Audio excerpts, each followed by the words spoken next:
एई 2-3 वर्ष तलर कथा। बापांकर मोर मिसी मामू घर को जाऊथिलो अजांक एकादश क्रिया पाई। माँ को नेबा पाई मामू आसीथिले, सेथिपाई से आगरु ही मामू सहित चली जाइथिला। दुईपहर रे आमे जाई पहुँचिलु मामू घरे। मामू घरे पहुँचवा परे मामू और बापा मार्केट बाहरी गले द्वादश क्रिया पाई सौदा पत्र किनिबा पाई। मु कौतूहल रे जीवा पाई सेमानक सहित बाहरिले। मामू बापा और मु बाहरिलु बजार पाई।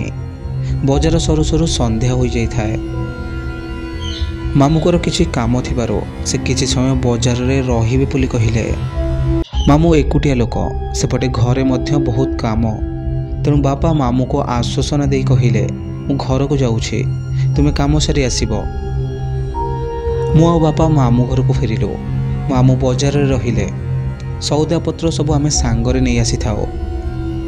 संध्या सेतबेल को होई जाई थाए।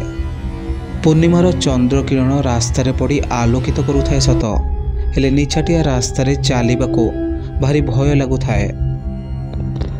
मो बापा को हाथ धरी थाए।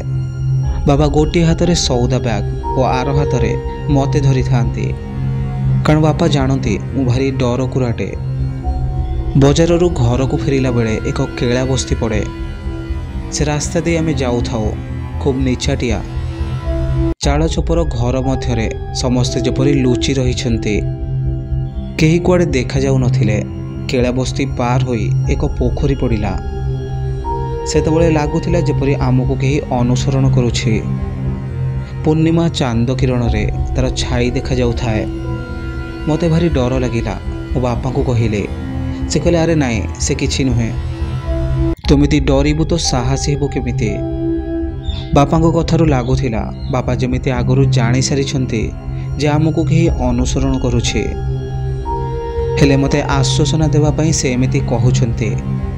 धीरे धीरे से छाईटी आहुरी जोरे चालिबाकु लागिला। एमिति लागिला जेमिति से आम पाखकु आसी जाउछि। मु डररे आखि बुझी देउथिले आ पुणी जोर रे बापा हाथ को मुठेई धरुथिले। तापरे आम आगरे एक धला बिलेटे आसी छिड़ा होई गला। बापा धरिथिबा बैग को झांपी पड़िला। बिलेई को घौड़ाई दे बापा मो हाथ धरी जोर रे चालिबाकु लागिले। किछि समय परे पुणी सेई छाईटी आमको अनुसरण कला। बापा बैग रे थिबा घिओ डभाटी को काढ़ी तले रखिदेले आ मो हाथ धरी जोर रे चालिबाकु लागिले। दूर को जाई पछकु चाहिला बेलको से घिओ डभाटी सेठारे न थाए आ केही कुआडे नथिले। मु पूरा आश्चर्य होई गली आ डर रे गोटापणे थरुथिले। घरे जाई बापा समस्तक सामने सब कथा कहिले। मामू आसी एक कथा सुनी कहिले, भल करिछ से घिओ डबाटा सेठारे रखी देइछ। से केला बस्ती आगकु थिबा पोखरी पाखरे एक चिरुकुणी रुहे। से माने घिओ को भारी पसंद करते। तुम बैग रे घिओ देखी से तुम पीछा करिछि। बापा कहले मु भी जानी सारिथिली जे सेठी केही अछि। बिलेई से बैग रे थिबा घिओ डबा ऊपर को आक्रमण कला। मु एसबु सुनी पूरा डरी गली।